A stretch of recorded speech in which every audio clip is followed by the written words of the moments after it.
She said I was paranoid. I wasn't. I never thought my life would split into two versions of myself. The man I was before I knew, and the man I became after I couldn't unknow it. Before, I believed trust was something you built once and then protected together. After, I learned trust can be quietly dismantled while you're standing right next to the person doing it. I was married for 6 years. Together for 9. We weren't dramatic. We weren't the couple people whispered about. We were the kind of couple others pointed to and said, "They're solid." We paid bills on time. We argued about groceries. We laughed at the same stupid shows. We planned trips we never fully took. Nothing about my life looked like the beginning of an affair story. That's what makes it dangerous. The night everything started didn't come with warning signs or cinematic tension. It came with silence. A quiet apartment. Dim light from the TV. My wife asleep on the couch, her head tilted slightly, her breathing slow and familiar. Her phone buzzed. Once. Then again. I walked over, irritated more than curious, thinking only about muting it so it wouldn't wake her. I remember still holding my mug of tea, already cooling, already forgotten. That's when I saw the name on the screen. It wasn't anyone I knew. Not a coworker she'd mentioned. Not a friend. Just a single name that meant absolutely nothing to me. The message preview said, "I still feel you on my skin." Your body reacts before your mind can rationalize. My chest tightened so suddenly it felt like pressure rather than pain. My hands went cold. For a few seconds I stood there frozen, hoping, actually hoping that I was misreading it. That context would somehow save me. It didn't. I unlocked the phone. No password change. No hesitation. That detail stayed with me longer than the messages themselves. The trust required to not even hide properly. Or maybe the confidence that I would never look. What I found wasn't graphic. There were no explicit photos, no dirty language. That would have been easier to process. What I found was intimacy, emotional closeness, comfort, inside jokes, complaints about work, complaints about me, a relationship, not a slip, not a moment of weakness. Months of conversation layered on top of my life like a second reality running quietly in the background. I scrolled back further than I should have. I saw messages sent while I cooked dinner alone, while I texted her drive safe, while I fell asleep on her side of the bed, believing absence was temporary and loyalty permanent. I put the phone back exactly where it was. I didn't wake her. I didn't confront her. I didn't cry. I walked into the bathroom, locked the door, and stared at my reflection like I was trying to recognize a stranger. I remember thinking something disturbingly calm. So this is how it ends. The next morning I played my role perfectly. I kissed her cheek. I asked about her plans. I drank my coffee.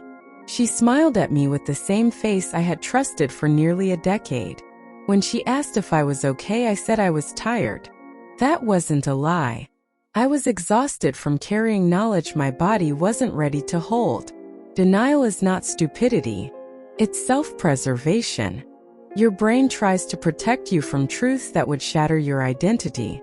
I told myself I misunderstood. That context was missing. That intimacy doesn't always mean physical betrayal. That illusion lasted until the first casual lie.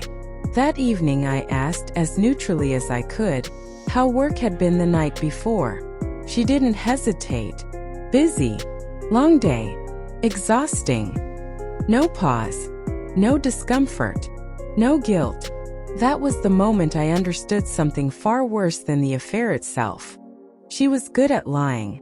From then on, patterns revealed themselves everywhere. Her phone always face down. Notifications muted. Password changed just for security. Longer showers.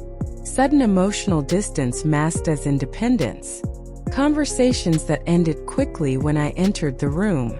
She was still physically present, but mentally she had already left. When I finally confronted her, it wasn't explosive. I didn't scream or throw accusations. I placed her phone on the table between us and said one word: explain. Her face drained of color. Then came the performance. First tears, then anger, then blame. She accused me of invading her privacy, of being insecure, of being controlling. She said I was paranoid, that I was blowing things out of proportion, that it wasn't what I thought. Gaslighting isn't loud. It's precise. It makes you doubt your memory, your reactions, your worth. And it's terrifying how effective it can be when it comes from someone you love. For days I questioned myself.